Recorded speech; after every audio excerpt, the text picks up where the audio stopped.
70 years ago, the headmaster of a secondary school in Mitcham wanted to find an old car, an old crock, which could be used to teach the boys engineering and other subjects. He was going to spend up to £5. Now, to give you an idea of how much £5 was worth in 1955, my mum was working at the Tower Creameries factory in Wandle Road, Mitcham Common. Here's a photograph of her at the firm's Christmas party in 1954. Her diary shows her weekly wage was £4.04.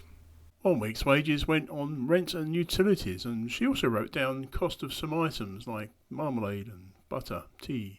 Anyway, it was the headmaster of the Western Road Boys' School, Mr. Humphreys, who asked his metalwork teacher, Mr. Freezer, to help in a campaign to find an old car for which the sum of £5 was available. The school building shown here wasn't just for boys, there was a girls' school there as well, but this wasn't a co-educational establishment.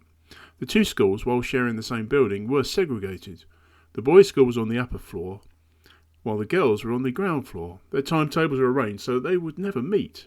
The boys arrived at a different time to the girls, and their playgrounds were separate too. In addition, the girls' school had all female staff and the boys had all male staff. The campaign for a donated banger brought surprising results. London boxer Arthur Howard, who had connections with the motor trade, offered a 1930s Hillman for nothing. It was driven to the school, and the metalwork teacher and headmaster gave it a drive around the playground. Then the boxer changed his mind and offered 2 more cars, both free. Ford Motor Company got involved as well and matched the boxer's offer with another 3 cars.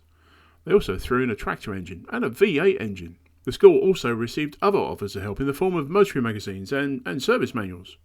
This photograph shows a metalwork teacher on the right with 2 of the pupils with the 1930s Hillman car. And in this photograph, boxer Arthur Howard on the right is presenting the logbook of this Hillman car to the metalwork teacher Bernard Freezer. Headmaster Mr. Humphreys is on the left.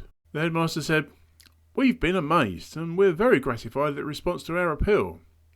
Originally he said he wanted just to find an old car, its condition didn't matter. The idea was to take it apart and use it for teaching engineering, science, technical drawing and metalwork.